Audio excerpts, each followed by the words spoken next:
नमस्कार, विशेष सन्दर्भमा स्वागत छ। म शारदा थापा।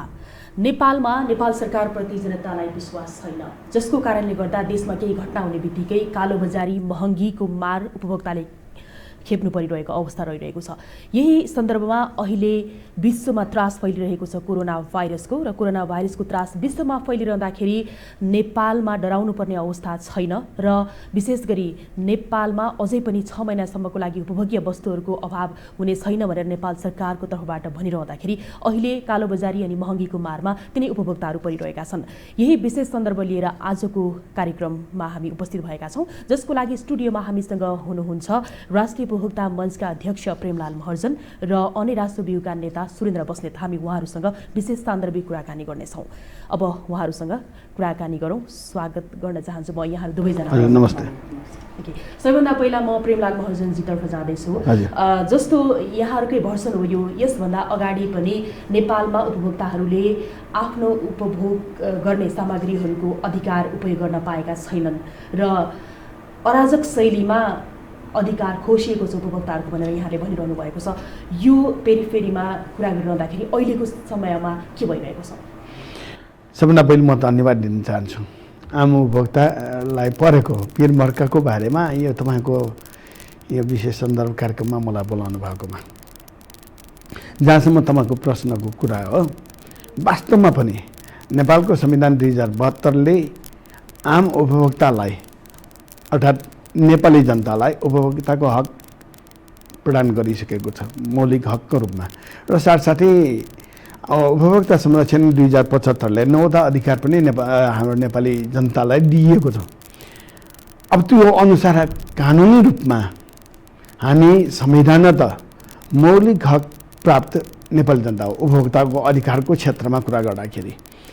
तर व्यवहारमा के देखिन्छ भने प्रत्येक घडीमा, प्रत्येक पलमा, प्रत्येक यात्रामा अथवा प्रत्येक गाँसमा हामी चुलोदेखि हामी सडकसम्म हामीलाई ठगिराखेको छ, हामीलाई झुक्याइएको छ, कालोबजारी गरिएको छ, र साथसाथै दैनिक रूपमा हामी त्यो अनावश्यक सकसमा हामी पर्नु परेको छ। त्यो यथार्थ हो। स्वयं अहिलेकै हकमा कुरा गर्दा यसलाई प्रमाणीकरण गर्न मलाई चाहिँ त्यति जरुरी अथवा सान्दर्भिक ठान्दिनँ। एउटै मात्र उदाहरण म तपाईँलाई भन्छु। स्वयं आपूर्ति मन्त्री सडकमा तपाईँको बजार अनुगमनमा हिँडिराखेको छ, र उहाँले चाहिँ पोखरामा एउटा बजार अनुगमनको क्रममा त्यहाँ एउटा ठुलो पसलमा जाँदाखेरि नुन 1 प्याकेटको, पोखरा महानगरपालिकाको एउटा बजारमा नुन 1 प्याकेटको 25 रुपियाँ लियो भनेर उहाँ आफैले भन्नुभयो। अर्थात् कुनै पनि क्षेत्रमा यो चाहिँ पायो भने उपभोक्तालाई दसिहाल्ने यो सर्प छ नि, काला गोमन नागले सर्पले चाहिँ तपाईँको दस्यो जस्तै दसिहाल्ने प्रवृत्ति कालोबजारीहरूमा देखिएको छ। त्यही त, यही कुरामा असन्तुष्टिकै त कुराहरू आइरहेको छ नि। जस्तो यही बिचमा चाहिँ आफूहरूले रोक्न नसकेको, होइन, राष्ट्रिय उपभोक्ता मञ्चको नेतृत्व राम्रो हुन नसकेको अर्थात् अनुगमन गर्न नसकेको भनेर तपाईँहरूप्रति नै ब्लेम पनि लागिरहेको छ त? होइन, अब यस्तो छ, यो ब्लेम लगाउनु पनि एउटा राम्रो पक्ष हो। त्यो म किन भन्छु भने राष्ट्रिय उपभोक्ता मञ्च भनेको अब सारा अब सबैले जानेको बुझेको हुँदैन। उपभोक्ता मञ्च भनेको अनुगमनका लागि हिँड्ने संस्था भनेर जाने हुन्छ, त्यति मात्रै। तर यो टेलिभिजन हेरिराख्नुभएका तमाम दर्शकलाई म के मात्र भन्न चाहन्छु भने हामी अनुगमन गर्ने सरकारी निकाय होइन। सरकारलाई अनुगमन गर्नु पर्यो, बजार व्यवस्थित गर्नु पर्यो, बजार सुधार गर्नु पर्यो, र उपभोक्ताको हित सुनिश्चित गर्नु पर्यो भनेर गराउने संस्था हो। यसमा हामीले कुनै किसिमको कन्जुसियाइ गरेको छैन। अब यसको जस्तो भन्नु अहिले तपाईँले भन्नुभयो जस्तै राष्ट्रिय उपभोक्ता मञ्चले अनुगमन गरेन भनेर भनेको कुरा छ नि, वास्तवमा मलाई खुसी लाग्छ। कमसेकम राष्ट्रिय उपभोक्ता मञ्चप्रति मान्छेको चासो त रहेछन्, त्यो यो हकमा मैले खुसी होइन। होइन, हाम्रो अर्थ त्यसरी पनि होइन। चासो राख्न अर्को ठाउँमा छ, विरोधलाई विरोध गर्नु फेरि अर्को कुरा हो। मैले अघि नै भने मैले अलिकति तपाईँको एक्सप्लेनेसन नै गरिसकेँ कि हाम्रो काम त्यो होइन भनेर। हाम्रो काम यो हो भनेर पनि भनिसकेको अवस्थामा हामी के भन्न चाहन्छौँ भने जस्तो अहिले कोरोना भाइरसकै कुरा गर्दाखेरि रेडियो टेलिभिजनमा अथवा चाहिँ मिडियामा सर्वप्रथम बोल्ने मान्छे सायद मै होला र मेरो राष्ट्रिय उपभोक्ता मञ्च नै होला कि कोरोना भाइरस नेपालमा आएको छैन र अहिले नियन्त्रण गर्न सक्ने स्थितिमा छ।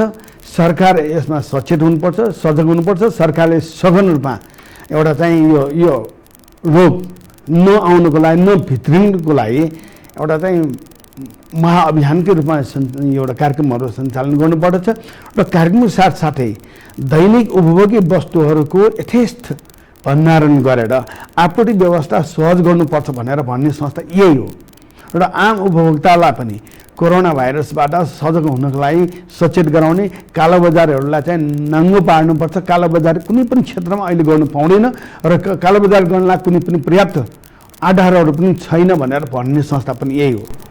ओके, अब सुरेन्द्रजीतर्फ म जाँदैछु। विद्यार्थी नेता हुनुहुन्छ अनि राष्ट्रवियोगको नेता हुनुहुन्छ। यहाँहरूले विद्यार्थीहरूको हक हितको लागि, शिक्षा स्वास्थ्यको लागि हामी लडिरहेका छौँ भनेर बारम्बार भनिरहनु भएको छ र विशेष गरी अहिले उपभोग्य वस्तुहरूको अभाव भइरहेको बेलामा र कालोबजारी भइरहेको बेलामा चाहिँ महत्त्वपूर्ण भूमिकामा हामी रहन्छौँ भनेर यहाँहरूको जुन पहिलादेखिको एउटा लगाव रहिरहेको छ। अहिले तपाईँहरूको भूमिका के चलिरहेको छ? यो कोरोना भाइरसको त्रास विश्वव्यापी रूपमा फैलिरहँदा र नेपालमा यो एकदमै कालोबजारी र महँगीको मारमा उपभोक्ताहरू परिरहँदाखेरि? हजुर, अघि सरले, प्रेमलाल सरले पनि भन्नुभयो कि वास्तवमा लामो प्रसव पीडापछि 2007 सालदेखिको अनवरत सङ्घर्ष पश्चात विभिन्न खालका जनआन्दोलन, सशस्त्र सङ्घर्ष, जनयुद्ध लगायतका सबै न्यायपूर्ण आन्दोलन पश्चात 2072 सालमा नयाँ संविधान जारी गर्न हामी सफल भयौँ र त्यो संविधानले अघि यहाँले भन्नुभयो जस्तै शिक्षालाई मौलिक हक भनेको छ, रोजगारलाई मौलिक हक भनेको छ, स्वास्थ्यलाई मौलिक हक भनेको छ, खाद्य सम्प्रभुतालाई मौलिक हक भनेको छ र अघि सरले चर्चा गर्नु उपभोक्ताको अधिकारलाई पनि मौलिक हकको रूपमा व्यवस्थित गरेको छ। हामी कहाँ भन्ने गरिन्छ कि संविधानको कार्यान्वयन भनेको चाहिँ चुनाव हुने, आम चुनाव भयो, स्थानीय चुनाव भयो, प्रदेशको चुनाव भयो, संविधान कार्यान्वयन भइगयो नि भन्ने पनि गरिन्छ। म योसँग गम्भीर रूपले असहमति राख्दछु कि यी तमाम खाले मौलिक हक जबसम्म कार्यान्वयन हुँदैनन् तबसम्म साँचो अर्थमा चाहिँ संविधान कार्यान्वयन भएको हुँदैन। त्यसैले यस विषयमा हामीले गम्भीरतापूर्वक लाग्न जरुरी छ र जहाँसम्म हामी विद्यार्थी सङ्गठनको रूपमा शिक्षा, स्वास्थ्य र रोजगारलाई मौलिक हकको रूपमा ग्यारेन्टी संविधानले त कागजमा गरेको छ तर व्यवहारमा कार्यान्वयन छैन। त्यसैले हामीले मूल ध्यान त्यहाँनिर केन्द्रित गरेका छौँ। तर आजको दिनमा जसरी चाहिँ अहिले जनजीविकाको पक्षमा जब महँगी हुँदाखेरि चाहिँ हिजो पेट्रोलियम पदार्थको मूल्यवृद्धि हुँदाखेरि, कालेबजारी हुँदाखेरि, अनियमितता हुँदाखेरि चाहिँ एउटा लुटतन्त्र मच्चाइँदाखेरि नेपालमा उपभोक्ता अधिकार कर्मीहरू सँगसँगै हातेमालो गर्दै नेपालको विद्यार्थी आन्दोलन, अनेराश्री लगायतका सबै विद्यार्थी सङ्गठनहरू हामी सडकमा ओर्लिने गरेका हौँ। हामीले बुलन्द आवाज उठाउने गरेका हौँ र हामीले सरकारलाई दबाव, जागरण र खबरदारी निरन्तर गर्दै आएका हौँ। अहिले जुन यो कोरोना भाइरस जो विश्वव्यापी रूपमा एउटा असाध्यै ठुलो महामारीको रूपमा आएको छ र हाम्रो ढोका ढकढक्याउन थालिसकेको छ र विश्वका कयौँ मुलुक त्यसबाट आक्रान्त भइसकेका छन् र अहिले हामी एउटा उच्च जोखिममा रहेका छौँ। यो स्थितिमा एकातिर मानवीय विपत्तिका विरुद्धमा, यो कोरोना भाइरसले सिर्जना गरेको परिस्थितिका विरुद्धमा हामीले लड्न छ, तयारी गर्न छ, सावधानी अपनाउनु छ, जनताको जीव धनको रक्षा गर्नुपर्ने छ। यो एकातिर छ। तर यस्तो संवेदनशील अवस्थामा यसको फाइदा उठाउँदै चाहिँ हाम्रो समाजमा चाहिँ यो कालोबजारी मचाउनका निम्ति, लुटपाट मचाउनका निम्ति, यही बेला मौका छोप्नका निम्ति र यही बेला लुट मचाएर चाहिँ अकुत पैसा कमाउनका निम्ति मान्छेहरू चाहिँ लुकाउने, होइन, कृत्रिम अभाव सिर्जना गर्ने आदि इत्यादि काम गरिरहेका छन्। र हामी अनराष्ट्रियको तर्फबाट भन्न चाहन्छौँ सरकारले ठोस र प्रभावकारी कदम चाल्नुपर्छ, कालोबजारीलाई नियन्त्रण गर्नुपर्दछ, दुष्ट र फटारलाई अविलम्ब गिरफ्तार गरेर चाहिँ कारबाहीको चाहिँ कठघरामा उभ्याउनु पर्दछ र यस्तो बेलामा पनि त्यस ढङ्गले अपराध गर्न पल्टेका तत्त्वहरूलाई चाहिँ हदैसम्मको सजाय दिएर चाहिँ कठघरामा ठिम्ब्याउनु पर्छ भन्ने कुरा हामी जोडदार रूपले राख्न चाहन्छौँ। र तपाईँले यसरी आवाज उठाइरहँदाखेरि तपाईँहरूको 2 दिन अगाडि मात्रै संयुक्त विद्यार्थी सङ्गठनले चाहिँ अनुगमन गर्ने कुरा पनि निर्णय गरेको थियो। कहाँ अनुगमन भयो, के भयो, यसको बारेमा जानकारी गराइहालौँ। हो, हिजो छोडी अस्तिको दिन मात्रै हामी उपत्यकामा हाम्रो सङ्गठन अनेराश्री, त्यसै गरी नेपाल विद्यार्थी सङ्घ, अरू चाहिँ अखिल छैटौँ लगायतका 8वटा विद्यार्थी सङ्गठनहरूको चाहिँ हाम्रो उपत्यकामा संयुक्त बैठक बसेको थियो र यो कोरोनाले सिर्जना गरेको परिस्थितिका विरुद्ध चाहिँ जनचेतना जगाउनका निम्ति, मान्छेलाई एउटा सचेत पार्नका निम्ति र त्यो राष्ट्रिय महामारीका विरुद्ध सचेतनतापूर्वक, संयमतापूर्वक, धैर्यतापूर्वक, सावधानीपूर्वक लाग्नका निम्ति हाम्रो देशैभरको सङ्गठनलाई र हाम्रा कार्यकर्तालाई परिचालित हुन एकातिर हामी निर्देशित गरेका छौँ। सँगसँगै यही मौका छोपेर अघि भने जस्तो कालाबजारी जो मचाउन खोजिएको छ, कृत्रिम अभाव जो सिर्जना गर्न खोजिएको छ, यसका विरुद्धमा पनि हामी सडकमा ओर्लिनु पर्दछ भन्ने निर्णय हामीले गरेका छौँ। र यसका निम्ति हामीले देशका 77वटै जिल्लाका चाहिँ जिल्ला समितिहरूलाई चाहिँ हामीले हाम्रो मातहतको जिल्ला कमिटीलाई निर्देशन गरेका छौँ। त्यहाँका सदरमुकामहरूमा, नजिकका ठाउँहरूमा, आफ्ना वरपरका ठाउँहरूमा, शिक्षण संस्था वरपरदेखि लिएर सहरका मुख्य भागहरूमा जिल्ला समितिहरूलाई चाहिँ अनुगमन गर्न र कानुन हातमा लिएर होइन सरकारका प्रतिनिधिलाई त्यहाँ चाहिँ नेपाल प्रहरीदेखि लिएर सुरक्षाको कर्मीदेखि लिएर अनि त्यसको चाहिँ जो सम्बन्धित अधिकारीहरू जो हुन्छन् उनीहरूलाई लिएर उपभोक्ता कर्मीहरूलाई पनि लिएर चाहिँ अनुगमन गर्नका निम्ति, खबरदारी गर्नका निम्ति एकातिर हामी त्यता पनि निर्देशित गरेका छौँ। र अर्कोतिर हामी यता जो काठमाडौँ उपत्यकामा छौँ, हामीले हाम्रा तमाम कलेजका चाहिँ हाम्रा मातहत कमिटीहरूलाई पनि हामीले निर्देशित गरेका छौँ। हामी निर्देशित गर्नुभयो होइन, 2 दिन भइसक्यो नि त निर्णय भएको, तर आजकै कुरा गर्ने हो भने पनि गाडीमा हिँड्दाखेरि स्टुडेन्टहरूलाई कार्डको छुट दिएको छैन। त्यसै गरी पेट्रोलको पम्पको साइडमा हेर्ने हो भनेदेखि लाइन देखिरहेका छौँ। निर्देशन कता पुग्यो, के भयो त? होइन, निर्देशनले मात्रै पुग्ने अवस्था छैन। त्यसैले हामी क्रियात्मक ढङ्गले एक्सनमा उत्रिनु पर्ने जरुरी छ र हामी उत्रिनका निम्ति हामीले हाम्रा बैठक तयारीहरू गरिरहेका छौँ। अहिले भयावह स्थिति त आइहालिसकेको छैन, तर आउने खतरा त अगाडि नै आइसक्यो। हाम्रो आँखै अगाडि अब कृत्रिम अभाव हुने, अनियमितता हुने, कालाबजारी हुने दृश्य त हामीले देखिसक्यौँ। उदाहरणदेखि हिजो मात्रै मैतीदेवीमा चाहिँ हजारौँ लिटर पेट्रोल लुकाएर चाहिँ जरिमाना 2 लाख रुपियाँ जरिमाना भएको कुरा पनि हामीले समाचारमा पढ्न आयौँ। र अरू थुप्रै चाहे त्यो चाहिँ मास्क कादेखि लिएर अनेक ठाउँमा चाहिँ त्यो कालोबजारी छ। र हामी यो टेलिभिजन मार्फत कालोबजारी गर्ने तमाम तत्त्वहरूलाई चाहिँ हामी चाहिँ खबरदारी गर्न चाहन्छौँ, चेतावनी दिन चाहन्छौँ। र यो चेतावनीको भाषाले, यो विज्ञप्तिको भाषाले, यो हाम्रो सरकारसँगको विनिमयको ज्ञापन पत्रको भाषाले टेर्ने छानकाट हामीले देखिरहेका छैनौँ। हामी सुरुमा त हामीले चाहिँ एउटा शान्तिपूर्ण ढङ्गले त्यो अपिल हामीले गर्नै पर्यो र यसलाई टेरिँदैन भने हामी कानुन हातमा लिएर होइन, कानुन साथमा लिएर आम उपभोक्ता कर्मीहरूका साथसाथमा र सुरक्षा कर्मीहरूका साथसाथमा र नेपाल सरकारले त्यसको अगुवाई नेतृत्व गरोस्। यहाँ सरकारप्रतिको विश्वास जान्न नसक्दा पनि यस खालका समस्याहरू आउने गरेका छन्। तपाईँले यतिखेर ठ्याक्कै सही कुरा भन्नुभयो, सरकारप्रतिको विश्वास जागेको छैन होइन। सरकारप्रति विश्वास नजाग्नुमा चाहिँ खास कारणहरू के छ तपाईँहरूको आफ्नै सरकारप्रति? होइन, जब नेपालमा कुनै एउटा विपत्ति आइपर्छ अथवा कुनै न कुनै प्रकारको कहिले राजनीतिक क्राइसिस हुन्छ, कहिले नाकाबन्दीका कुराहरू हुन्छन्, अहिले एउटा हामीले फरक ढङ्गको एउटा चाहिँ कोरोना भाइरसको विपत्ति हामीले चाहिँ सामना गर्नु पर्यो। जब मुलुकमा सङ्कट उत्पन्न हुन्छ तब यस खालका चाहिँ कृत्रिम अभाव र कालोबजारीका घटनाहरू हामी देख्ने गर्दछौँ। र यति बेला यसका विभिन्न पाटा छन्। अहिले सरले पनि एकछिनमा चर्चा गर्नु होला। एकातिर व्यापारीहरूले लुकाउने कुरा छ, अर्कातिर फेरि आम जनता पनि अलिक पहुँचवाला जनता, अलिक पैसावाला जनता होइन, जोसँग अलिकति पहुँच र पैसा दुवै कुरा छ, फेरि अब आत्तिएर सबै थुपार्ने, मैले चाहिँ सबै थुपारिरहँ, मलाई चाहिँ कुनै समस्या नआओस्, अरूलाई जेसुकै आओस् भन्ने खालको स्थिति छ। हजुर, अब गभर्मेन्ट मैले यहाँ जोड्न खोज्दै थिएँ, यहाँले पनि त्यसमा चाहिँ थप जोड्नु भन्नुभयो कि सरकारले 6 महिनासम्म हामीलाई कुनै खालको अभाव छैन, समस्या छैन भनेर चाहिँ उद्योग मन्त्रीज्यूले, आपूर्ति मन्त्रीज्यूले भनिरहनु भएको छ।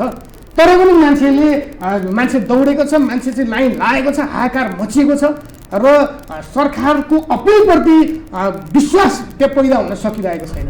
र यो सरकारले त्यो विश्वास पैदा गर्ने काम सरकारको हो एकातिर। अर्कोतिर केवल मिडियाबाजीको निम्ति, प्रजाबाजीको निम्ति मात्र होइन, साँच्चै अर्थमा चाहिँ भएका ऐन कानुनलाई चाहिँ कडाइपूर्वक चाहिँ कार्यान्वयन गर्दै हदैसम्मको दण्ड र जरिमाना गर्ने कल्चर विगतमा नबसेका कारणले पनि यस खालको कालाबजारीमा उलाएको हो। तपाईँले यो सबै पाटामा हामी सजग हुनुपर्छ, किन यो त राष्ट्रिय सङ्कट हो नि। यसमा सरकार पनि गम्भीर हुनुपर्छ, यसमा चाहिँ जनता पनि गम्भीर हुनुपर्छ। र सबैभन्दा ठुलो कुरो त यस्तो विपत्तिको बेलामा चाहिँ अमानवीय ढङ्गले एउटा राक्षसी प्रवृत्ति र चाहिँ अपराधीकरणको ढङ्गले जो व्यापारीहरूले कृत्रिमता पैदा गर्न जो खोजेका छन्, यो त दण्डनीय छ र सरकारले नै यो फेरि यसको मूल अगुवाई गर्ने काम छ। तपाईँले यी कुराहरू भनिरहँदाखेरि अहिले नेकपाको सरकार जुन बहुमतको सरकार रहेको छ, यो चाहिँ जनताले जुन अपेक्षा गरेको छ त्यो काम गर्न नसकेको र जनताप्रति उत्तरदायी हुन नसकेको प्रमाणित हो होइन। यसको पनि एउटा विभिन्न पाटा पक्षहरू हुन्छन्। एब्सोल्युटली यस अर नोमा होइन, सरकारले आफ्नो ठाउँबाट गरिरहेछ, अपिल पनि गरिरहेछ, मेरो जोड कहाँ हो, सरकारले गर्दै गरेन, मैले यसो पनि भनेको होइन। तर आजको आवश्यकता जो जति हो यसतर्फ सरकारले चाहिँ थप गम्भीरता, थप ध्यान, थप जोड गर्नु पर्यो। सरकारले भन्छ बजारमा चाहिँ के अरे अभाव छैन, कालाबजारी छैन, तर कालाबजारी त हामी दिनमा दिन भोगिरहेका छौँ। अभाव त पेट्रोल पम्पमा गयो भने थाहा हुन्छ, पसलमा गयो भने थाहा हुन्छ। त्यसैले सरकारले भनिरहेको कुरा फिल्डमा देखिएन। आफ्नै सरकारप्रति तपाईँलाई पनि विश्वास छैन, तपाईँ पनि सन्तुष्ट हुनुहुन्न? होइन, सरकार हामी सबै नेपाली जनताको हो, हामी वैचारिक रूपले हामी पनि त्यसमा सहमत गर्छौँ। तर हामी विद्यार्थी सङ्गठन हुनुको नाताले सरकारले गर्ने राम्रा ठिक असल कामलाई हामी समर्थन गर्दछौँ र गलत कामको हामी भण्डाफोर र विरोध पनि गर्दछौँ। र सँगसँगै हामी सरकारलाई ठिक काम गर्न, राम्रो काम गर्न, जनपक्षीय काम गर्नका निम्ति हामी निरन्तर रूपमा दबाब दिन्छौँ, निरन्तर रूपमा खबरदारी गर्छौँ। हामीसँग वैचारिक रूपले नजिक भएको भन्दैमा चाहिँ हामी कानमा तेल हालेर बस्दैनौँ। विगतमा पनि पटक पटक उदाहरण छन्। हामीसँग नजिक रहेको पार्टी सरकारमा हुँदा पनि हामी सडकमा ओर्लेका कयौँ उदाहरण छन्। र फेरि पनि सरकारले यो कालाबजारी नियन्त्रणको पक्षमा चाहिँ पुगेको छैन, आउनुपर्छ। हामी खबरदारी गर्न चाहन्छौँ। कालाबजारी, महँगी, त्यसै गरी चाहिँ अब विभिन्न खालको घटनाहरूप्रति चाहिँ विद्यार्थीहरूले यसरी आवाज उठाइरहँदाखेरि यो राष्ट्रिय उपभोक्ता मञ्चले चाहिँ के गर्ने हो त? खबरदारी त उहाँहरूले पनि गर्नुहुँदो रहेछ, तपाईँले अघि पनि भन्नुभयो हाम्रो काम खबरदारी गर्ने हो सरकारलाई भनेर, होइन? खबरदारी त सबैले गर्ने रहेछन्। यो मञ्च नै बनाएर बस्नुको औचित्य के रह्यो त? होइन, मञ्च बनाएर बस्ने भन्ने कुरा तपाईँको मञ्च बनाउने, गठन गर्ने वा चाहिँ क्रियाकलाप सञ्चालन गर्ने त्यो विभिन्न चरण, विभिन्न क्षेत्रको कुरा हो। अब जहाँसम्म तपाईँले मलाई सोध्नुभयो, मेरो आफ्नै मात्र कुरा गर्छु कि मेरो आफ्नो सङ्गठन मात्र, धेरैवटा उपभोक्ता संस्थाहरू नभएको होइन, भएको कारणले म आफ्नो संस्थाको बारेमा मात्र म कुरा गर्छु। म भर्खरै आजै मात्र फर्किँदैछु काठमाडौँमा, त्यो पनि तपाईँकै सिधै आएँ। मैले बुटोल पुग्दाखेरि अस्तिको दिनमा, यो साढे अस्तिको दिनमा तपाईँ एकतालि यत्रो कोरोना भाइरसको बारेमा तपाईँ चाहिँ टिभीमा बोल्नु हुँदो रहेछ। नेपाल सरकारले अभाव छैन पनि भनिरहेछ, स्वास्थ्य मन्त्रालयले तयारी गरिरहेको पनि भनेको छ। तपाईँ एकतालि चाहिँ बोर्डरमा गएर हेर्नुहोस् न, अनि थाहा हुन्छ भनेर एकजना सरकारी अधिकारीले भनेको, एकजना कर्मचारीले भनेको, त्यो भन्दिनँ भनेको कारणले के हो त हो यो वास्तवमा। अब एउटा सरकारी कर्मचारीले यस्तो भन्छ भने हेर्न जानु पऱ्यो भनेर म बोर्डरमा गएँ। सुनौली भन्सारको त्यो पेरिफेरलमा त्यहाँ एउटा चाहिँ हेल्प डेस्क पनि राखेको रहेछ। त्यो हेल्प डेस्क त कस्तो रहेछ भने तपाईँको मैले उदाहरण मात्र दिएको, अनि हाम्रो क्रियाकलाप त्यसै पनि थाहा हुन्छ। त्यो बिहानदेखि बिहान 7-8 बजेबाट त्यो हेल्प डेस्क सुरु हुँदो रहेछ, साँझ 5-6 बजेपछि त्यो बन्द हुँदो रहेछ। अनि त्यो आउने क्रम चाहिँ 11-12 बजेसम्म पनि चालु हुँदो रहेछ, मान्छे आउने। त्यो बेला त त्यहाँ चोरो मुसो पनि हुँदो रहेछ, न त्यहाँ तपाईँको सेनिटाइजेसनको कुनै चाहिँ तपाईँको व्यवस्था छ, न मास्क लगाएर आएको वा आएन भन्ने कुरा पनि हेर्दो रहेछ, न चाहिँ तपाईँको त्यहाँ हेल्प डेस्कमा गएर कुनै चाहिँ अब त्यो गन राखेर हेर्ने गरिन्छ नि, हामीले देखिरहेको छौँ टेलिभिजनमा पनि, के पनि नहुने रहेछ। अर्थात् तपाईँको यो पनि समयअनुसार मान्छेलाई त म त भन्छु बेकुफ बनाइरहेको रहेछ सरकारले। टिभी प्रचारमा त्यत्रो भइरहेछ, हामीले यो गरेँ त्यो गरेँ भनेर रेडियो टिभीमा प्रचार गरिरहेको सरकारले। अब तपाईँको अब एनटिसीले त तपाईँको चाहिँ एउटा कलको चाहिँ टोन आउने समेत चाहिँ यो कोरोना भाइरसको चाहिँ बाट बच्नको लागि आइसकेको छ, होइन? त्यो जिम्मेवारी आइसकेको अवस्था छ। दुनियाँ थरीको प्रचार गर्ने, अनि व्यवहारमा चाहिँ तपाईँको बोर्डरमा चाहिँ मान्छे चाहिँ खुरुखुर आएको छ गएको छ, केही मतलबै छैन कि त्यहाँ कोरोना भाइरस भनेको चिज के हो भने जस्तो लाग्दछ त्यहाँ मान्छेलाई। त्यसो चाहिँ तपाईँको खुला उसबाट भइरहेछ। अर्थात् छेकबार के पनि छैन, अथवा नियन्त्रणका उपायहरू पटक्कै अवलम्बन गरिएको छैन। एउटा हामीले त्यो जानकारी गरायौँ तपाईँलाई नि, तपाईँकै टेलिभिजन मार्फत। अर्को कुरा, हामी उपभोक्ताहरू एउटा चाहिँ सन्तासमा बसेको छ अहिले, त्यसलाई चाहिँ कसरी सम्बोधन गर्ने सरकारले त्यो सकेकै छैन। एकातिर तपाईँको दैनिक उपभोग वस्तुहरूको कालोबजारी भइरहेछ। अनि सुन्नुहोस्, म तपाईँलाई फेरि तपाईँले मलाई उयो नगर्नु होला, म तपाईँलाई सरकारलाई नै आरोप लगाउँछु। 3 दिन अगाडि आजले 4 दिन भयो, नेपाल आयल निगमले तेलको मूल्य घटाउने भयो भनेर तपाईँको चाहिँ हल्ला फिर्न साथै 2 दिन अगाडिबाट 14-15 तारिकको दिनमा बजारमा तेलको पुरै थप्प भयो। पेट्रोल पम्पहरूले तेल उठाएन। अनि तेल नउठाउँदाखेरि पनि दैनिक अत्यावश्यक वस्तुभित्र रहेको इन्धन नउठाउँदाखेरि पनि नेपाल आयल निगमले सम्बन्धित पेट्रोल पम्पलाई पटक्कै कारवाही गर्ने चाहिँ जोस जागर देखाएन। 2 दिन सारा नेपाली जनता पेट्रोल पम्पहरूमा तपाईँ छुम्मिनु पर्यो, भिड त्यहाँ लाग्यो। सरकार आफैले भिड नगर्नु है पछि जनाभन्दा भनिरहेछ, यता चाहिँ हजारौँको भिड चाहिँ तपाईँको एउटा पेट्रोल पम्पमा चाहिँ थुप्रिन पुग्यो। तपाईँ आफैले इमेजिन गर्नुहोस् यो कुराहरूलाई, गल्ती कहाँबाट भइरहेछ, गलत काम कहाँबाट भइरहेछ। एउटा सुन्नुहोस्, अभाव सृजना कसले गरिरहेछ? सरकार आफैले अभाव सृजना गरिरहेछ। अन्तर्राष्ट्रिय बजार मूल्य भन्दा चाहिँ अत्यधिक मूल्य घटेको अब अन्तर्राष्ट्रिय बजारमा होइन, त्यो अनुसार नेपालमा चाहिँ त्यो मूल्य घटाइएको छैन। 25-30% अन्तर्राष्ट्रिय बजारमा मूल्य घट्दाखेरि पनि नेपाली जनताले कति राहत पायो? जम्मा 2 रुपियाँ, त्यो पनि मूल्य समायोजन हाम्रो नियमित काम हो भनेर नियमितमा 2 रुपियाँ घटायो। अनि तपाईँको भिडभाड पनि गराउने उही नेपाल सरकारको एउटा अभिन्न अङ्गहरूमा नेपाल आयल निगमले भिडभाड बढाउने काम, त्यसैले गरेर मूल्य चाहिँ घटाउने काम उसले गरेन भनेपछि अनि सरकारलाई कसले विश्वास गर्छ? कालाबजार छैन भनेर भन्छ, उता कालाबजार भइराखेको आफैले समातेर देखाइराखेको छ। हामीले कालोबजार गर्नेलाई समाते भनेर फुटीका साथ दाबीका साथ भनिरहेछ। भनेपछि तपाईँको यो कस्तो भने आरोप प्रमाणीकरण कसले गरिरहेछ? हामी उपभोक्ता अधिकार कर्मीको रूपमा रहेको हाम्रो संस्थाले हामीले चाहिँ के भनिरहेछ भने नेपाल सरकारले आम उपभोक्ताको अगाडि आफूलाई प्रस्तुत गर्न सकेन, दरो रूपमा चाहिँ कारवाही गर्न सकेन, कालोबजारी मौलाएको छ। बजार अराजक अवस्थामा गयो भनेर हामीले भनिराखेको कुरा आफैले प्रमाणीकरण गरिरहेछ सरकार कि हामीले गर्न नसकेका हो भनेर। योभन्दा दुर्भाग्य के होला? अनि सरकारलाई विश्वास गर, विश्वास कसरी सरकारलाई विश्वास गर्ने? एउटा चाहिँ तपाईँहरू भन्नुहोस् न, सरकारकै पार्टीको भातृ संस्थाले समेत प्रश्न चिन्ह उठाइरहेछ। यही हाम्रो सुरेन्द्रजीले प्रश्न चिन्ह उठाउनु भएको छ। समयोचित रूपमा चाहिँ काम गर्न सकिएन, जनताको हितमा चाहिँ प्रभावको रूपमा काम गर्न सकिएन भनेर भनिराख्नु भएको छ। संसदमा तपाईँको एउटा सांसदहरूले प्रभावकारी बजार अनुगमन गराउन् भनेर भनिराखेको छ। यो अवस्थामा सरकार कहाँ छ? अहिले प्रश्न गर्नुपर्ने त्यो हो। त्यही त, सरकार भएको ठाउँमा तपाईँहरू आफै पुगेको देखिन्छ क्या? विभिन्न बैठक, त्यसै गरी सरकारले गर्ने निर्णयहरूको जुन बैठक हुन्छ नि त्यहाँनिर राष्ट्रिय उपभोक्ता मञ्चको प्रतिनिधित्व गर्दै छैन बोलाएको छैन। यस्तो चाहिँ क्रुसियल पिरियडमा आम उपभोक्ताको प्रतिनिधित्व गर्ने हाम्रो जस्ता संस्थाहरूलाई बोलाएको छैन। त्यस्तो चाहिँ संवेदनशीलमा हामीसँग भएको इन्फर्मेसन हामी सेयरिङ गर्ने चाहन्थेँ, तयार थियौँ। तपाईँका आएर मैले मिडिया मार्फत चाहिँ यो जस्तो भइरहेको कुरा मैले गरेँ, त्यो भनेको अत्यन्त संवेदनशील कुरा हो। स्वास्थ्य मन्त्रालयको लागि अत्यन्त ठुलो चाहिँ एउटा इस्यु हो, तत्कालै त्यहाँ सुधार गर्नुपर्ने पक्षको कुरा हो। मैले एउटा भन्सारको बिन्दु हेरेँ भने अरू बिन्दु पनि त त्यही तालको होला नि, भनेपछि तत्काल सुधार गर्नुपर्छ कि पर्दैन? त्यो कुराको लागि प्रेमलाल महर्जन जस्ता जो चाहिँ हिँडिरहेछ तिनीहरूसँग सल्लाह मसुरा लिनु पर्दैन, अथवा चाहिँ के छ भनेर सोध्नु पर्दैन? केही अहिलेसम्म कुनै पनि बैठकमा योसँग सम्बन्धित कुनै पनि बैठकमा हामीलाई बोलाइएको छैन। सरकारकै भातृ सङ्गठनसँग आबद्ध सुरेन्द्रजी हुनुहुन्छ, जस्तो उहाँले अहिले आरोप लगाइरहनु भएको छ, अर्थात् रियालिटी बोलिरहनु भएको छ।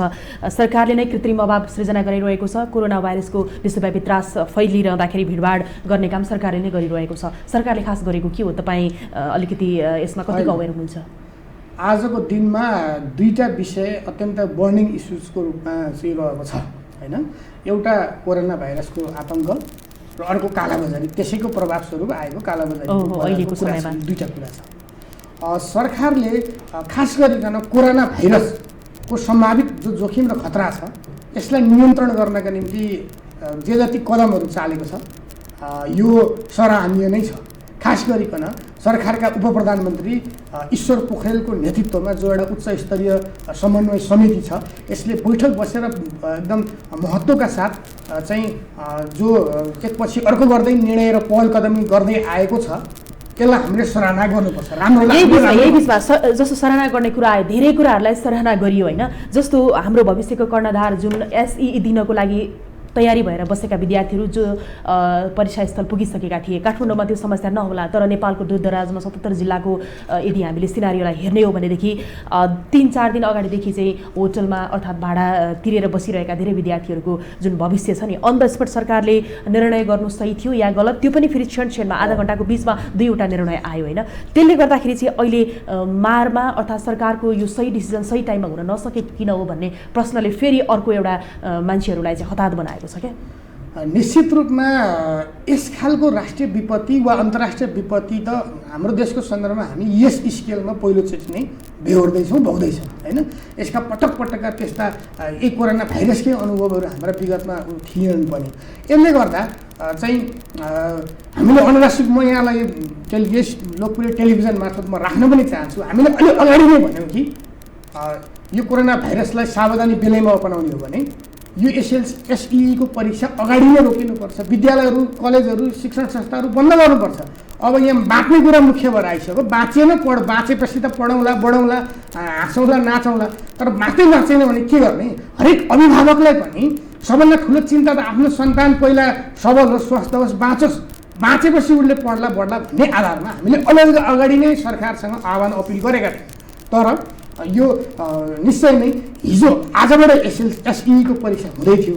हिजोसम्ममा धेरै मान्छेहरू चाहिँ त्यसको तयारीको निम्ति कतिपय दूरदराजमा त डेरा आदि डन्डा गरेर बसेका थिए। अलिकति दुःख त भयो, तर अब दुःख भए पनि अब यो हुनसक्छ सरकारलाई पनि हामी कुन तहमा छौँ, कुन बिन्दुमा छौँ। खास गरी तपाईँलाई मैले भन्दाखेरि नेपालमा इटालीको सुरुमा जतिखेर चाइनामा मात्रै चाहिँ एउटा केन्द्र बनिरहेको थियो कोरोनाको, त्यतिखेर पश्चिमा मुलुकहरू, धेरै मुलुकहरू अलि हाइसँगसँगै बसे। चाइनाको मात्रै समस्या हो, हामीतिर त आइपुग्दैन होला भनेर एक प्रकारको ढुक्क हुने अवस्था जस्तो गरेर चाहिँ अलिक त्यति धेरै महत्त्व ख्याल नगरेको देखियो वेस्टर्न कन्ट्रिजहरूले होइन। तर अहिले चाहिँ युरोप, अमेरिकामा चाहिँ कोरोनाको केन्द्रबिन्दु त्यहाँ पुग्यो। त्यसो हुँदा उहाँहरू अहिले अत्तालिएको अवस्था एकदम ठुलो भयावह स्थिति छ। त्यसैले मलाई लाग्छ अहिले चाहिँ नेपालमा पनि अब कतिपय ठट्टा गर्ने गर्नु चाहिँ म यही टिभीबाट भन्न पनि चाहन्छु कि नेपालीलाई त कोरोना लाग्दैन, छुँदैन, हामी डर छौँ, बलियो छौँ भन्ने ठिक छ, एउटा आत्मबल राम्रो कुरा हो, तर यसो भनेर हुँदैन होइन। चाहिँ र एकदमै अहिलेसम्म आजसम्म यो सुखद कुरा हो कि नेपालमा त्यस्तो भयावह रूपमा कोरोना छिरेको छैन, कोहीलाई त्यो सङ्क्रमित भएको छैन। एकजनाको कुरा आयो, निको भएर जाइसक्नु भन्ने कुरा आयो होइन। त्यसैले मैले यसलाई के भन्न खोजेँ भने भोलिपल्ट एसई हुँदै गर्दा आजै स्थगित गर्ने कुराले अवश्य पनि केही न केही नकारात्मक परिस्थिति ल्यायो। तर पनि योभन्दा ठुलो क्षति भोलि हामीले बेहोर्ने खतरा मोल्नुभन्दा यो पनि ठिकै छ। यो अगाडि नै हुनु पर्थ्यो। सरकारले अलि अगाडि नै यो कुराको आकलन गर्न सकेको भए अझ सुन्दर हुन्थ्यो। तर पनि यसका दुष्परिणामहरू, कतिपय दुःख कष्ट त छ, विद्यार्थीहरूलाई मार परेकै छ। तर पर्दा पर्दै पनि यो जोखिम राज्यले, सरकारले उठाउनु पर्थ्यो, उठायो। र कोरोना भाइरस नियन्त्रणको पक्षमा जे जति कदमहरू चाल्न सरकारले खोजेको छ, एक हदसम्म हामीले हेर्दा त्यो सकारात्मक देख्छौँ, त्यो महत्त्वपूर्ण छ। तर त्यस पछाडि त्यसैमा टेकेर जो कालाबजारीको विषयमा आज हामी यहाँ छलफल गरिरहेछौँ, यहाँनिर चाहिँ अघि प्रेमलाल सरले भने जस्तो कतिपय ठाउँमा सरकारले नै पक्रेर चाहिँ ल्याएको छ, सार्वजनिक गरेको छ, सरकार चुप लाएर बसेको त छैन। तर केही नमुना घटनाहरू यिनी त्योभन्दा धेरै ठुलो स्केलमा अहिले पनि कालाबजारी छ। किन यो भिड लाग्छ? तर सरकार भन्छ अभाव छैन, तर बजारमा यत्र अभावको चाहिँ प्रपञ्च सुरु भइसक्यो। यसो गर्दा सरकारको पहल कदमी, सरकारको चाहिँ निगरानी, सरकारको अनुमोदन पुगेको छैन। त्यसैले सरकार एक्लैले पनि कति पुग्ला त्यो पनि एउटा विषय छ। हो त्यसै भएर नै हामी पनि अब यो नागरिक समाज, उपभोक्ता कर्मी, युवा विद्यार्थी सङ्घ सङ्गठनहरू अब यो राष्ट्रिय सङ्कट सामना गर्न हातेमालो गरेर सँगसँगै जुट्नुपर्छ र सडकमा ओर्लिएर नै कालाबजारी गर्ने चाहिँ मान्छेहरूलाई चाहिँ नहुनुपर्छ। तपाईँहरूले यस्तो भन्न चाहन्छु। त्यही त तपाईँहरूको सबैको यो माग नै यही नै हो होइन। जस्तो तपाईँले यस्तो भनिरहँदाखेरि तपाईँहरूको आफ्नै सरकारले तपाईँहरूको आफ्नो कुरा, विद्यार्थीका कुरा, यो कालोबजारीको कुरा, महँगीको कुरा तपाईँहरूले सुनाउँदाखेरि सुन्छ कि सुन्दैन? अब यहीँनिर प्रश्न आयो कि होइन? सुन्नुपर्छ नि। हाम्रो चाहिँ हामीले भन्ने कुरा त हाम्रो निजी कुरा होइन नि, हाम्रो सङ्गठनको कुरा होइन। सुनेको छ कि छैन भन्ने कुरा हो कि? सुन्नुपर्छ। हामीले भेटिरहेको छैन, पढ्छ त पढ्छ,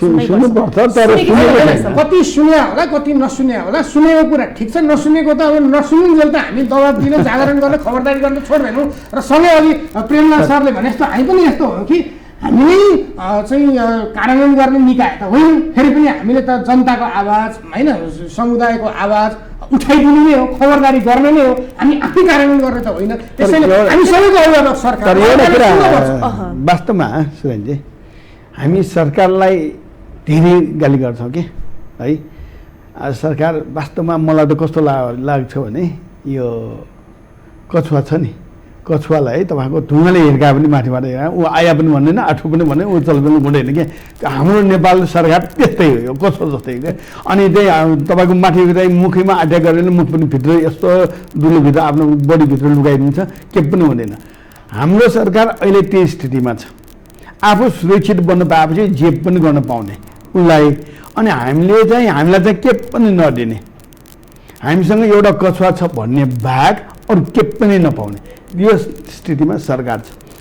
तर म तपाईँहरूलाई भन्छु, हामी उपभोक्ताहरू पनि अलिक जागरुक हुनु पर्यो।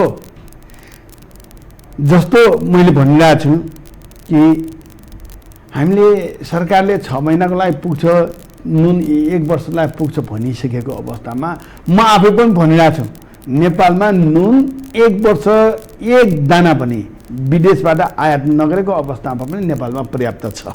म आफै भन्छु किनकि मैले थाहा छ। चामल त्यत्तिकै छ, चिनी बिकेन भनेर उद्योगीहरूले तपाईँको मन्त्रालयमा, आपूर्ति मन्त्रालयमा एउटा कमिटी नै बसालेको अवस्था छ अहिले। तपाईँको मन्त्रालयको एउटा सहसचिवको नेतृत्वमा एउटा कमिटी नै बसालेर के भनेको छ भने बाहिरबाट आयात हुने चिनीमा भन्सार महसुल 50% गर्नु पर्यो भनेर भनिराखेको अवस्था छ। अर्थात् 90 रुपियाँमा बेच्न पाउनु, करिबन 90 रुपियाँमा बेच्न पाउनुपर्छ भनेर उद्योगहरू लागिरहेछ उसको चिनी नबिकेको कारणले। यसलाई चाहिँ के अर्थमा लिन सकिन्छ भने चिनी पर्याप्त मात्रामा छ, नुन पर्याप्त मात्रामा छ, दाल पर्याप्त मात्रामा छ, तेल पर्याप्त मात्रामा छ, चामल पर्याप्त मात्रामा छ, तर के पनि छैन। अब यो ग्यासको मैले अघि पनि यो नेपाल आयल निगमसँग ठोकेको कुराहरू साह्रै तपाईँको यो अलिकति चाहिँ विवादमा आउँदो रहेछ। जस्तो ग्यास चाहिँ तपाईँको यहाँ बजारमा अभाव छैन भनेर सरकार कराएर आउँदाखेरि नेपाल आयल निगमले ग्यासको आपूर्तिमा अलिकति तलमाथि गरेको रहेछ। उसले बाहिर जुन बरौनीबाट अथवा अन्य ठाउँबाट इन्डियन ओइल कर्पोरेसनबाट जुन चाहिँ ग्यास आयात गर्छ उसले, त्यो आयातमा उसले चाहिँ स्मुथली ल्याउन नसकेको रहेछ, आपूर्ति व्यवस्थापन सहज गर्न नसकेको रहेछ। उसको कमजोरीको कारणले अहिले बजारमा ग्यासको अभाव भएको रहेछ। यो कुरालाई सरकारले ढाकछोप गरेको छ। म तपाईँलाई अहिले नै यो टेलिभिजन मार्फत आरोप पनि लाग्यो अर्को एउटा। तर म तपाईँहरूलाई भन्छु, हामी उपभोक्ताहरू, मैले अघि भनेकै कुरा, हामी नुन चाहिँ तपाईँको वर्षको 5 जनाको एउटा परिवारलाई नुन 4 पोका भएपछि पर्याप्त मात्रामा, 4 पोका भने 4 किलो पर्याप्त मात्रामा पुग्छ। हामी 4 किलो भाव पुग्नेमा 8 किलो किन जगेर गर्ने, बेकारको त्यो नुन किन खेर फाल्ने, एउटा कुरा थियो। अर्को कुरा, हामी ग्यासको अब ग्यास सिलिन्डर भनेर ग्यासको सिलिन्डर बोक्दै चाहिँ तपाईँको त्यो डिलर कहाँ, त्यो डिपो कहाँ गएर किन त्यहाँ चाकरी गर्न जाने, तपाईँ एउटा इन्डक्सन चुलो लिनुहोस्। अब भन्ने बेला त तपाईँलाई भन्नु होला इन्डक्सन चुलोमा त तपाईँको स्टिलको भाँडा चल्दैन, फलामको चाहिन्छ, हामीसँग फलामको। म तपाईँलाई यही टेलिभिजन मार्फत चल्छ, फलामको भाँडा पनि चल्छ, स्टिलको भाँडा पनि चल्छ। गर्नु पऱ्यो नि। सुन्नुहोस्, म तपाईँलाई टिप्सको रूपमा, तपाईँ इन्डक्सन चुलो चलाउनुहोस्, ग्यास चुलो हटाइदिनुहोस् न, इन्डक्सन चुलो चलाउनुहोस्। किनभने अहिले कुलमान घिसिङले विद्युत 24 घण्टा दिएको छ। त्यो कारणले म तपाईँलाई भन्छु, सुन्नुहोस्, अहिले त्यो पनि घटाइसकेको छ, त्यसमा पनि अलिकति घटाइसकेको अवस्था छ। त्यही कारणले टेलिभिजन मार्फतले म आह्वान पनि गर्छु, म कुलमान घिसिङको प्रचार गरे होइन, विद्युत प्राधिकरणको प्रचार पनि होइन, तपाईँहरूलाई विकल्प दिएको र इन्डक्सन चुलो सबै भाँडालाई प्रयोग गर्न सकिन्छ। यो टिप्स भयो हैन, अब हामीले त्यो टिप्स बाँकी छ, सुन्नु पनि जरुरी, तपाईँहरूलाई पनि काम लाग्ने। त्यो इन्डक्सन चुलो चलाउनको लागि स्टिलमा काम लाग्दैन, एल्युमिनियम वस्तुमा काम लाग्दैन, भाँडामा काम लाग्दैन भने त्यो इन्डक्सन चुलो भन्दा अथवा चाहिँ भाँडाको बिचमा इन्डक्सन चुलोको माथि एउटा फलामको पाटा, सानो पाटा, त्यो पाटा एउटा राख्नुहोस्। त्यो पाटा राखिसकेपछि तपाईँको स्टिलको मात्र होइन, तपाईँको माटोको भाँडा पनि काम लाग्छ। तपाईँले दिएको टिप्ससँगै अब हामी यहाँ कुरा कहाँ गर्छौँ भन्दाखेरि हामीले सरकारले काम गरेन भनेर आरोप मात्र लगाइरह्यौँ र सरकारले हामीले भनेको कुरा सुन्दैन भन्ने कुरा यहाँले एकदम प्रत्यक्ष रूपमा भनि नै हाल्नुभयो, जुन सत्यता रहेको छ यहाँनिर। अब सरकारलाई आफ्नो समस्या सुनाउनको लागि गर्ने तयारी के हो अनि के गर्यो? हामीले यस्तो छ, हामीले सरकारी निकायहरूसँग जस्तो आपूर्ति मन्त्रीसँगै मैले चाहिँ हाम्रो संस्थाको तर्फबाट मैले चाहिँ उहाँलाई भनेको छु केही हामीसँग सुझाव छ तपाईँ हामी सुझाव दिन चाहन्छु पनि भनेको छु। उहाँले अलिकति सुन्नु पनि मौखिक रूपमा सुन्नु पनि भएको छ र बजार अनुगमनलाई यसै गर्नुपर्छ भनेर पनि भनेको छु। जस्तो अहिले उपभोक्ता संरक्षण 2075 कार्यान्वयन गर्दाखेरि त्यसमा चाहिँ जटिलता आउँछ। सबभन्दा राम्रो प्रभावकारी बनाउने हो भने अहिले कालाबजार ऐन गृह प्रशासनले प्रयोग गर्ने कालाबजार तथा केही सामाजिक अपराध ऐन 2032 कार्यान्वयन गर्नुपर्छ। किनभने अहिले लुकाउने छिपाउने काम गरेर कालाबजार गरेर खबरदारी गरिकन सरकारले कति ठाउँमा अनुगमन गरे त यो जस्तो तपाईँलाई भन्नु हिजो चाहिँ जस्तो मन्त्रीले तपाईँको चाहिँ तेलको अनुगमन गर्यो नि अनि त्यो चाहिँ अनुगमन तपाईँले विभागको महानिर्देशक सोध्नु होला। म आफैले सुझाव दिएको मैले नै एउटा चाहिँ थ्योरी पनि दिएको हामीले संस्थाको तर्फबाट विधि पनि दिएको कि त्यो लुकाएको छिपाएको कुरा कसरी हेर्ने भन्ने कुरा चाहिँ म आफैले दिएको। अब उहाँले चाहिँ कुन चाहिँ पेट्रोल पम्पमा गएर कसरी गर्यो त्यो मैले फलानु पेट्रोल पम्पमा जाऊ भनेर भने होइन तर यदि कसैले लुकाएको छ यसरी लुकाउन सक्छ भनेर मैले चाहिँ एउटा विधि चाहिँ दिएँ। त्यो विधि उहाँलाई लागू गर्न पत्ता लगाउनु भयो क्लु दिनुभयो। ओके सुरेन्द्रजी समाधान के हुनसक्छ अब सरकारलाई आफ्नो समस्या सुनाउनको लागि? होइन सरकार त लोकतान्त्रिक सरकार हो। यसले जनताबाट निर्वाचित भएर आएको सरकारले जनताका कुरा र जनताका आवाजहरू सुन्नुपर्छ। सुन्नुको विकल्पै छैन र त्यसका निम्ति हामीले सुन्न बाध्य पार्ने गरी पनि हामी लाग्न पर्दछ। र फेरि पनि यो अनुगमन एक दिन गरेर 2 दिन गरेर हुने विषय पनि होइन, यो निरन्तर नै जारी रहनुपर्ने विषय हो। यस हिसाबले हामी सरकारलाई त्यस ढङ्गको खबरदारी दबाब हामी निरन्तर दिन्छौँ एउटा कुरा। दोस्रो कुरा हामीले त विद्यार्थी सङ्गठनहरूको संयुक्त बैठकै बसेर भनिसक्यौँ कि अब हामी आफै पनि सडकमा उत्रिन्छौँ। कालाबजारी गर्नेहरूलाई हाम्रो यहीँबाट खबरदारी छ, हाम्रो चेतावनी छ। हामी सडकमा नाङ्गेगार गरेर तिनलाई चाहिँ हामी उभ्याउँछौँ र यो राष्ट्रिय सङ्कट र विपत्तिको बेलामा त्यसो नगर्नुहोस् भनेर हाम्रो सबैलाई विनम्रतापूर्वक आग्रह र अनुरोध पनि हो। सरकारले जनताका कुरा सुन्नुपर्छ र सरकारलाई हामी सबैले साथ दिनुपर्दछ र यो सङ्कटबाट हामीले अगाडि जानुपर्दछ। मलाई यही लाग्छ। सुरेन्द्रजीले कालाबजारी यस हामी कारवाही गर्छौँ हामी ती गर्छौँ। म एउटा तपाईँहरूलाई भन्छु है दुवै पक्षलाई कालोबजारी साइनबोर्ड राखेर बस्या हुँदैन। कालोबजारी लुकेर छिपेर गर्ने काम हो, नभए कालोबजारी जसले कालो काम गर्छ त्यो कालोबजारी हो। त्यसले चाहिँ अनुचित व्यापारिक क्रियाकलाप गरेको हुन्छ। त्यो अनुचित व्यापारिक क्रियाकलाप गरेको हाम्रै समाजको वरपर बस्या हुन्छ। तपाईँहरू जस्तो पार्टी संस्था विद्यार्थी सङ्गठन जसको घर घरमा विद्यार्थीहरू छन् र तपाईँको सङ्गठनभित्र छन् तिनीहरूलाई तपाईँहरूले आह्वान गर्नुहोस्। हामी पनि साथ दिन्छौँ कि त्यो समाजभित्र लुकेर कालोबजार गरेका व्यक्तिहरूलाई समाजमा तपाईँको पर्दाफास गर्नुहोस्, भण्डाफोड गर्नुहोस्। त्यसपछि बल्ल उनीहरूलाई हाम्रो समाजले बहिष्कृत गर्न सक्छ, निषेध गर्न सकिन्छ अथवा उनीहरूलाई एक्लो बनाउन सकिन्छ। मैले तपाईँहरूलाई सुझाव दिएँ। धन्यवाद यहाँलाई आफ्नो विचारको लागि। दर्शकवृन्द हामी यति बेलासम्म रहेका थियौँ विशेष सन्दर्भमा कालाबजारी र महँगीको विषयमा कुराकानी गर्दै। यो कुराकानीसँगै आजको लागि विशेष सन्दर्भको समय सकिएको छ। हामी फेरि आउँछौँ। यो हो टेलिभिजन हेर्दै गर्नुहोला। शारदा थापा बिदा हुन्छु। नमस्कार।